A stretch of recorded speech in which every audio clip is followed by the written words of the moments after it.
Milí kolegovia, milí priatelia, blíži sa termín, kedy bude potrebné odovzdať prácu na konferenciu ŠVOČ. Tak sme si pripravili taký krátky prehľad o tom, ako tento príspevok, táto práca má vyzerať a aké zmeny nás tento rok čakajú. To, čo je treba si povedať hneď na začiatku a pripomenúť je, že príspevok na konferenciu ŠVOČ nemá charakter nejakej veľkej, širokej práce, charakteru diplomovej práce, ale nie je ho možné odovzdať ani vo forme krátkeho abstraktu. Požiadavka je, aby ste napísali publikáciu, krátku vedeckú publikáciu o celkovej dĺžke asi 1000-1500 slov. Tento limit 1000-1500 slov je odporúčaný, nie je striktný, ale práca by tú dĺžku 1500 slov výraznejšie prekračovať nemala. V práci môžete dať a priložiť obrázky, môžete tam dať tabulky, grafy. Všetky tieto grafické veci sú samozrejme vítané, pretože zlepšujú čitateľnosť práce a jej zaujímavosť.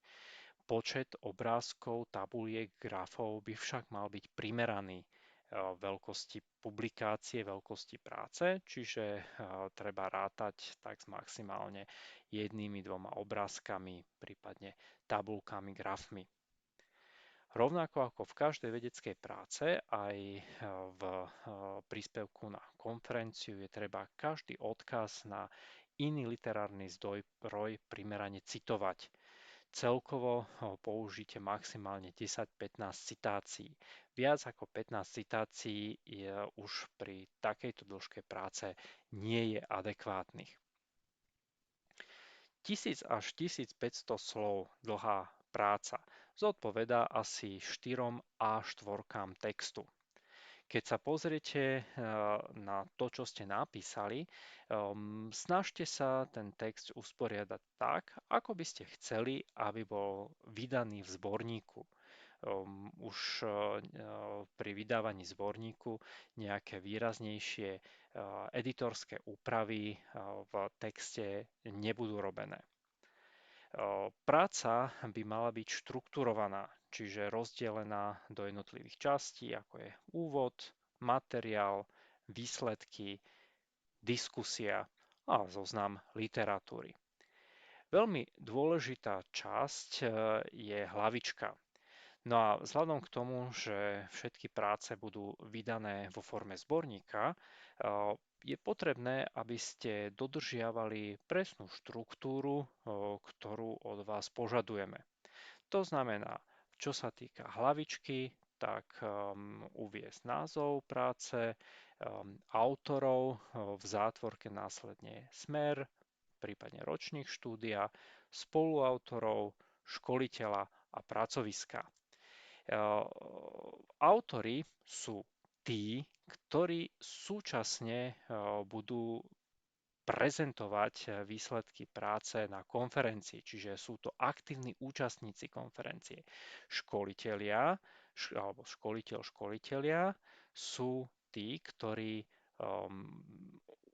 autorov viedli. Všetci ostatní, čiže tí, ktorí nie sú aktívni účastníci konferencie a nie sú ani školitelia, sú spoluautori. Neuvádzajte toho istého človeka aj ako školiteľa, aj ako spoluautora. Iba aktívni účastníci, čiže iba autori dostanú v rámci konferencie dekrét, certifikát o účasti na konferencie a v prípade, ak práca bude ocenená, tak dostanú diplom. Spoluautori ani školitelia ani certifikát, ani diplom nedostanú. Rovnako adekvátne uvádzajte aj hlavičku v prípade PhD študentov. V tomto prípade vás prosíme uviesť štúdium, ktoré absolvujete.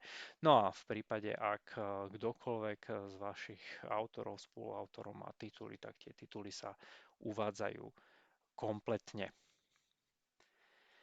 Ako už bolo spomínané, práca má charakter štrukturovaného textu, čiže má sa deliť na úvod, metodiku, výsledky, diskusiu a zoznam literatúry.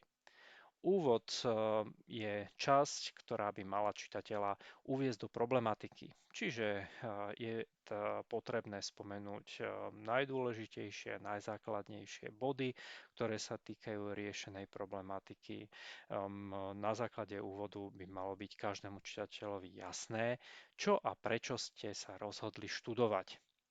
Veľmi dôležitou časťou je metodika. Metodika je časť, ktorá je samostatne hodnotená a metodike je potrebné preto venovať primeranú pozornosť. Metódy, ktoré ste v práce použili, musia byť opísané jasne, zrozumiteľne a dostatočne podrobne. Čiže snažte sa ich opísať tak, aby každému čitateľovi bolo jasné, aké metódy, akým spôsobom a za akých okolností ste použili. V prípade, ak študujete nejaké skupiny, presne ich charakterizujte a definujte aj veľkosti skupín. Veľmi dôležité je uviesť presné kritéria, na základe ktorých ste skupinu vyberali. To znamená tie, ktoré boli inklúzne, na základe ktorých ste jedincov do príslušnej skupiny zaradili. No a rovnako aj exkluzné kritéria, čiže ktoré viedli k tomu, že jedinec nemohol byť zaradený do danej skupine. Uvedte čo najpodrobnejšie spôsob hodnotenia a kritéria hodnotenia. No a nezabudnite na štatistické spracovanie, čiže uviesť, akým spôsobom a akými metodami ste prácu hodnotili štatisticky. Výsledky je potrebné uviesť jasne, zrozumiteľne, naformulovať tak, aby sa čitateľ vo výsledkoch nestratil. Vyvarujte sa nejakému strohému opisu číselných výsledkov, čiže vyvarujte sa niečomu, čo je možné uviesť v tabuľke, niečomu, čo je možné uviesť v grafe alebo na obrázku. V prípade, ak takéto niečo už na tom grafe v tabuľke uvádzate, stačí, ak v tých výsledkoch iba uvediete odkaz na to, že tie konkrétne výsledky v určitom grafe alebo tabuľke čitateľ nájde. Vo výsledkoch nepoužívajte skrátky, respektíve používajte ich až vtedy, keď už aspoň raz boli vysvetlené. Čiže musí byť každému jasné, čo tá skratka znamená. Nespoliehajte sa na to, že tie skrátky, ktoré používate, sú všeobecne známe. Je veľa skratiek, ktoré poznajú iba tí, ktorí s nimi pracujú, no a potom následne aj text práce môže byť zle čitateľný. Výsledky by mali tvoriť ucelený text a mali by tvoriť ucelený text aj so zvyškom práce. To znamená, tá práca by mala obsahovať nejaký príbeh, niečo, čo ten čitateľ pochopí a čo toho čitateľa bude viesť k tomu, aby si uvedomil, k čomu ste v rámci svojej práce prišli, čo sú výsledky vášho hodnotenia. Najdôležitejšou časťou každej vedeckej práce je diskusia. Diskusia nesmie byť zanedbaná. Diskusia je čas, ktorej je potrebné venovať veľa času. Ide o konfrontáciu výsledkov s inými autormi, ide o konfrontáciu výsledkov s inými analýzami. Čiže porovnajte, v čom sa zhodujete s inými autormi, prípadne v čom iní autori pozorovali niečo iné. Snažte sa vysvetliť rozdiely, snažte sa poukázať na význam vašich nálezov. V prípade, ak niečo, čo ste spravili, je nové a originálne, upozornite na to. Je to dôležité. Práve v nových a originálnych poznatkoch má každá práca význam. Zvýraznite možné úvahy, zvýraznite hypotézy do budúcnosti, zvýraznite to, čo si myslíte, že vaša práca prináša a čo môže otvoriť nejaké nové obzory v budúcnosti. upozornite na to, čo si myslíte, že je potrebné si zapamätať.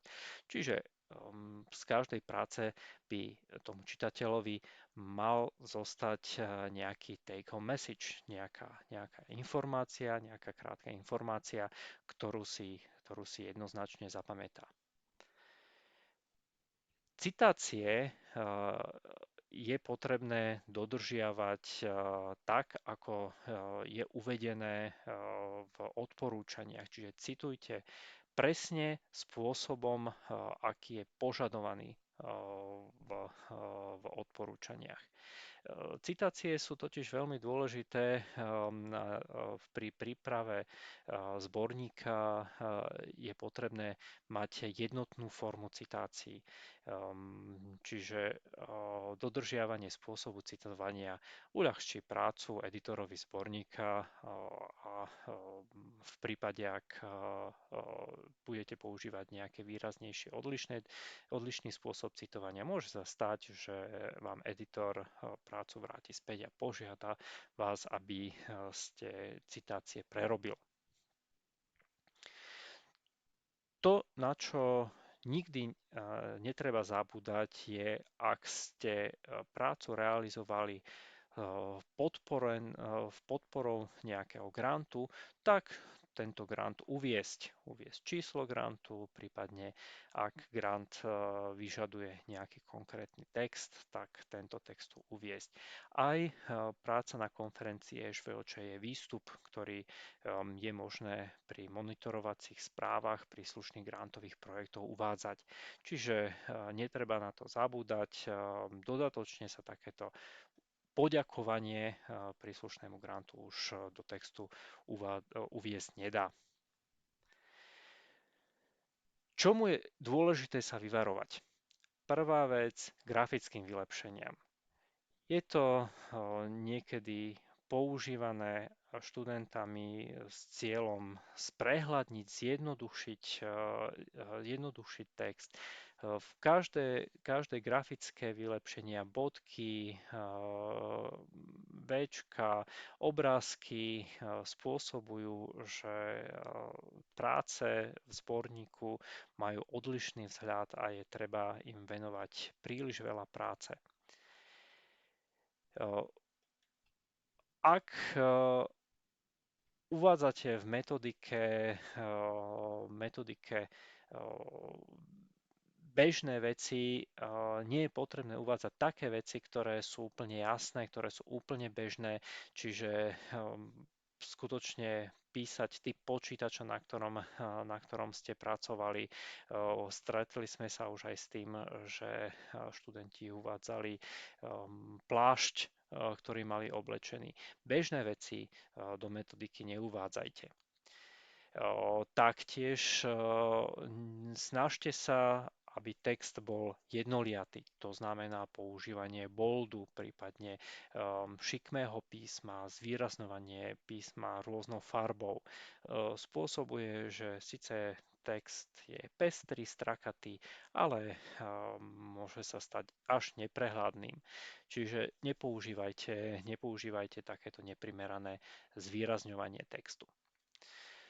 To, čo je nové a s čím ste sa ešte v minulom období nestretli, je spôsob prihlasovania práce na konferenciu. Kým v minulosti ste prácu posielali, alebo teda študenti prácu posielali na konferenciu e-mailom, v súčasnosti je potrebné prácu prihlásiť cez webový portál.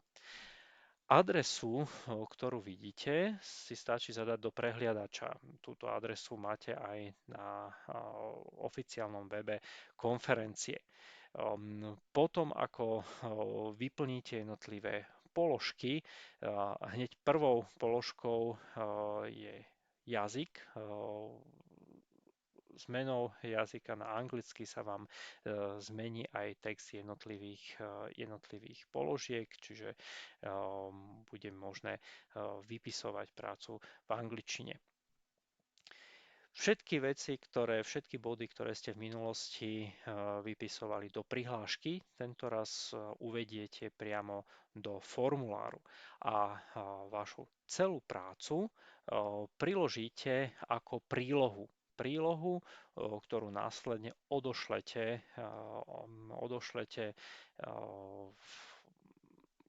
na konferenciu. Novou vecou je abstrakt. Na konferenciu ŠVOČ okrem samotnej práce od tohto roku je potrebné aj uviesť a pridať krátky abstrakt v anglickom jazyku. Abstrakt by nemal prekročiť 300 slov, no a má všetky zložky štrukturovaného abstraktu tak, ako ho poznáte. Abstrakt bude súčasťou zborníka a bude súčasťou aj odkazov na webovú stránku. V prípade, ak by ste mali akékoľvek problémy alebo otázky, neváhajte nás kontaktovať e-mailom. Po odoslaní práce na konferenciu dostanete potvrdzujúci e-mail a práca bude odoslaná oponentom na posúdenie.